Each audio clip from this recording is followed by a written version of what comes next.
హరీష్ రావు గారు కేసీఆర్ గారు తయారు చేసిన ఒక సైనికుడు. కేసీఆర్ గారికి ఈరోజు కాదు, పార్టీ ఆవిర్భావం ముందు నుంచి మరి ఒక రక్షణ కవచంలాగా అండగా నిలబడ్డ నాయకుడు. ఆయన మీద ఈ పుకార్లు ఎప్పటి నుంచో వస్తూనే ఉన్నాయి. ఆయన చెప్తానే ఉన్నాడు. పాపం ఆయన ఒకసారి కాదు, ఇప్పటికీ కొన్ని వందల సార్లు చెప్పిండు, నా క్యారెక్టరు ఇంపార్టెంటు, నేను నీలాగా కాదు రేవంత్ రెడ్డి, నువ్వు 4 పార్టీలు మారినోడివి, నువ్వు మాట్లాడితే ఎట్లన్నాయా అని చెప్పి కూడా చెప్పిండు. ఇక ఆయన ఇంకెన్నిసార్లు చెప్పిస్తారు పాపం హరీష్ రావు గారితో. కాబట్టి శీల పరీక్షలు పెట్టాల్సింది ఎవరికన్నా ఉంటే ఈ దేశంలో, ఈ రాష్ట్రంలో రేవంత్ రెడ్డి గారికి. ఎందుకంటే ఆయనలాగా మాకు లాలూచిబడే అవసరం లేదు, ఆ పరిస్థితి లేదు. రేవంత్ రెడ్డి ఢిల్లీ పోతే ఏం చేస్తాడో నాకు తెలుసు, మీ మీడియా మిత్రులకు కూడా తెలుసు. మీరు సిగ్గుపడుతున్నారు, చెప్తలేరు. పొద్దున కాంగ్రెస్తో ఉంటాడు, రాత్రి బీజేపీతో ఉంటాడు. ఆయన గురించి ఎవరికి తెలియదండి. రాత్రి పోయి బీజేపీలో కాళ్ళు పట్టుకుంటాడు, పొద్దునంతా కాంగ్రెస్తో డ్రామా చేస్తాడు. గాయన కూడా మాట్లాడతాడు హరీష్ రావు గారి గురించి, మా నాయకుల గురించి. కాబట్టి రేవంత్ రెడ్డి గారు పార్టీ మార్పిడి గురించి ఎంత తక్కువ మాట్లాడితే అంత మంచిది, ఆయన ఆరోగ్యానికి ఎంత మంచిది. దయచేసి దేవుళ్ళను కూడా మీ నీచ రాజకీయాల కోసం వాడుకునే సంస్కృతి బంద్ చేయండి. మీరు ఎన్నికల ముందు కూడా చేశారు ఇదే పని. పార్లమెంట్ ఎన్నికల ముందు ఇదే భద్రాచలం పోయి రాముల వారి మీద ఆన అన్నావు, రుణమాఫీ చేస్తా అన్నావు. యాదాద్రి లక్ష్మీ నరసింహస్వామి మీద ఆన అన్నావు, రుణమాఫీ చేస్తా అన్నావు. కనబడ్డ దేవుళ్ళందరి మీద ఒట్టు పెట్టినావు. ఇవాళ ఆ దేవుళ్ళే తలలు పట్టుకుని కూర్చునే పరిస్థితి వచ్చింది, వీడెక్కడ దొరికిండ్రా మాకు అని. అట్లాంటి పరిస్థితి ఇవాళ ఉంది. అంటే ఇవాళ మేడిగడ్డతో రాముడు మునిగిపోతాడు అంటే ఆ రాముడికి కూడా కోపం వస్తుంది. రేవంత్ రెడ్డి గారు దయచేసి ఒళ్ళు దగ్గర పెట్టుకొనుండు. శ్రీరాముడి గురించి మాట్లాడేటప్పుడు, దేవుడి గురించి మాట్లాడేటప్పుడు అబద్ధాలు చెప్తే మరి తప్పకుండా నీకే నష్టం జరుగుతుంది, గుర్తుపెట్టుకో అని చెప్పి కూడా నేను గుర్తు చేస్తూ ఉన్నాను. ఇంకొక మాట కూడా రేవంత్ రెడ్డి గారు నేను అడుగుతా ఉన్నాను. అసలు ప్రభుత్వంలో ఉన్నది మీరు, ప్రభుత్వాన్ని నడుపుతున్నది మీరు, ఇంజనీరింగ్ విభాగం మొత్తం ఉన్నది మీ ఆధీనంలో. ఒక్కసారైనా రివ్యూ చేసినావా?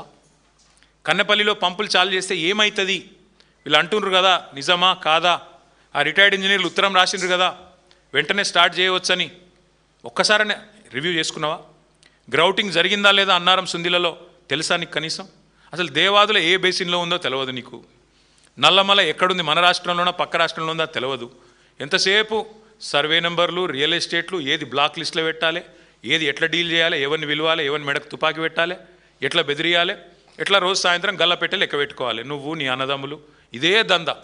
అదానికి మించి ఎట్లా దాటాలి. అందుకే నేను అంటున్నా, ఎంతసేపు అనుముల గురించే కాదు, అప్పుడప్పుడు అన్నారం గురించి కూడా పట్టించుకో. ఎంతసేపు అనుముల కుటుంబం, అనుముల అన్నదమ్ములు, వాటి గురించే కాదు, మీ పైసలు మాత్రమే కాదు, ఎంతసేపు సంపాదనే కాదు, రాష్ట్ర ప్రజల గురించి కూడా పట్టించుకో. ఇంకొక మాట కూడా అంటా ఉన్నా నేను. సరే మాకు తెలుసు, ప్రజలకు కూడా తెలుసు, ఇక నువ్వు మాట్లాడే మాటలు అప్పుడే అంటాడు అదే స్పీచ్లో, ఈ వీడియోలో చూపెడదాం అనుకున్నా అది కూడా దండగా ఎందుకు ఆయన చూపెట్టాడు ఇక్కడ అని.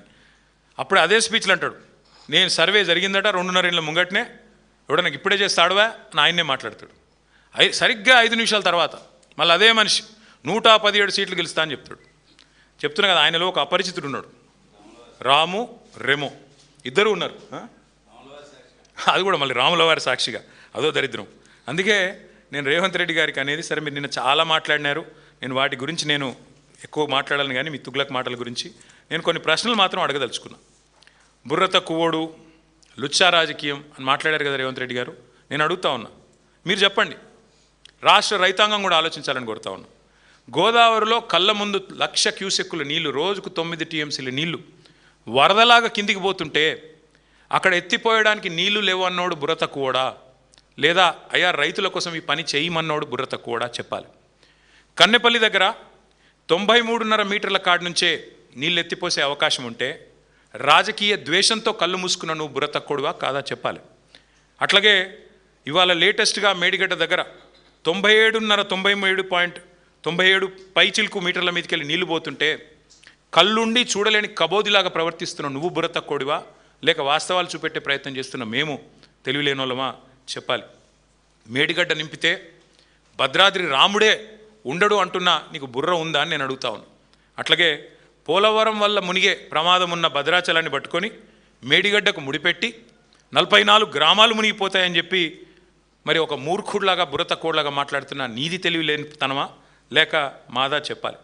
అట్లాగే బీఆర్ఎస్ మాత్రమే కాదు, మేము రాజకీయ నాయకులం కావచ్చు, రిటైర్డ్ ఇంజనీర్లు చెప్తా ఉన్నారు కదా, కన్నెపల్లి పంప్ హౌస్ ఆన్ చేయొచ్చు ఇబ్బంది లేదని చెప్తే కూడా పెడచెవిన పెట్టినోని బుర్ర తక్కువడనలా ఏమనాలి చెప్పాలి.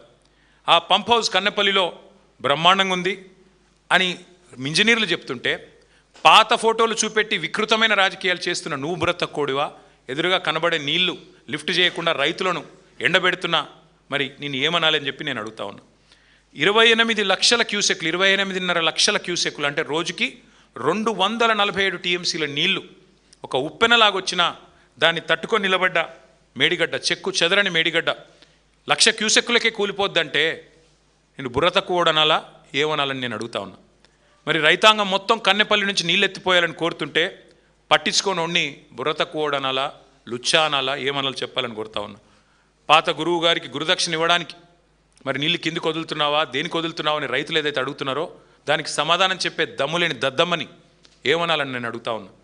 పట్టిసీమలో పంపులు వాళ్ళకి అదే గోదావరి మీద కిందికి పట్టిసీమలో పంపులు జలాలను ఎత్తిపోస్తుంటే పక్కన ఆంధ్రప్రదేశ్లో రైతులు సంతోషంగా ఉంటే ఇక్కడ కన్నెపల్లి పంపోజుకు తాళం వేసిన వాడిని బుర్ర తక్కువడనాలా, దరిద్రుడనాలా, ఏమనాలని నేను అడుగుతా ఉన్నా.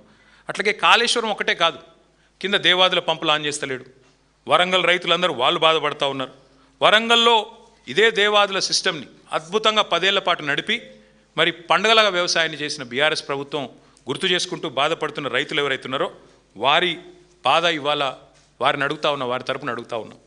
అట్లాగే మరి కేసీఆర్ గారి మీద కోపంతో ఇవాళ మొత్తం రైతులను ఎండబెట్టే పనిలో ఉన్నావు. నువ్వు 4 సార్లు రైతు బంధు ఎగ్గొట్టావు, రైతు బీమా కడతలేవు, గింజలు కొంటలేవు. నేను బుర్ర తక్కువడనాలా, బుద్ధి లేనోడనాలా, ఏమనాలని నేను అడుగుతా ఉన్నా. 6 గ్యారంటీలు, 420 హామీలు, 13 డిక్లరేషన్లు అన్నీ అమలు చేస్తానని పోటుగాడులాగా పోజుగొట్టి ఇవాళ 31 నెలలైనా చేతగాని మాటలు మాట్లాడుతున్న సన్నాసిని ఏమనాలని నేను అడుగుతా ఉన్నా. కానీ ఒకటి మాత్రం పక్కగా చెప్తా ఉన్నా, మా ప్రశాంత్ రెడ్డి గారు గుర్తు చేస్తున్నారు, ఎస్ఆర్ఎస్పి పునరుజ్జీవం కూడా ఎండబెడుతున్నాడని. వాస్తవం, కిందికి సీతారామ మోటార్లు నిన్ననే ఆన్ చేసినట్టున్నారు, అదొక్కటే ఆన్ చేసినట్టున్నారు, అంతేగాని మిగతాయి మాత్రం మొత్తం సిస్టమ్ ఎండబెడతా ఉన్నాడు. దేవాదులలో కేవలం 2 పంపులు ఆన్ చేశారు, మొత్తం కెపాసిటీ ఫుల్ కెపాసిటీ నడపచ్చు, అది నడపడు. కన్నెపల్లి పంప్ హౌస్లో మోటార్లు ఆన్ చేస్తే నీళ్లు మొత్తం వస్తాయి, నడపడు. ఎస్ఆర్ఎస్పి పునరుజ్జీవ ప్రాజెక్ట్ ఆన్ చేస్తే మొత్తం ఎస్ఆర్ఎస్పి నింపొచ్చు, అది చేయడు. అందుకే నేను అనేది చివరికి మరి రేవంత్ రెడ్డి గారిని, ప్రజలకి ఇవాళ అర్థమైపోయింది ఇది కాలం తెచ్చిన కరువు కానే కాదు. కాళేశ్వరం మీద కోపంతో, కేసీఆర్ గారి మీద కక్షతో ఇవాళ మీరు కాంగ్రెస్ తెచ్చిన కరువు ఇది. ఇందులో ఎవ్వరికి ఎలాంటి అనుమానంగా అనుకోవటం కానీ లేదు. ఖచ్చితంగా నేను చెప్తా ఉన్నా, మీకు ఒకవేళ మీరు కనుక పంపులు ఆన్ చేయకపోతే రాష్ట్ర వ్యాప్తంగా రైతులు చూస్తూ ఉన్నారు. చరిత్రహీనుడుగా, రైతు ద్రోహిగా నువ్వు, నీ కాంగ్రెస్ ప్రభుత్వం చరిత్రలో మిగిలిపోతుంది. ఎన్నటికీ కూడా మళ్ళీ లేవలేనంత భయంకరమైన దెబ్బతింటావు అని చెప్పి కూడా హెచ్చరిస్తూ, మీకు కావాలంటే ఈ డేటా మొత్తం సిడబ్ల్యూసి డేటా కానీ ఇంకోటి కానీ మొత్తం నేను పత్రికా మిత్రులకు ఇస్తా, తెప్పించుకో, ఇంజనీర్లను పిలిపించుకో, మాట్లాడు, బేషజానికి బోకు, ఇంకనైనా పంపులు ఆన్ చేయాలని మళ్ళొకసారి వారికి డిమాండ్ చేస్తూ మరి పత్రికా మిత్రులందరికీ కూడా ధన్యవాదాలు, నమస్కారం.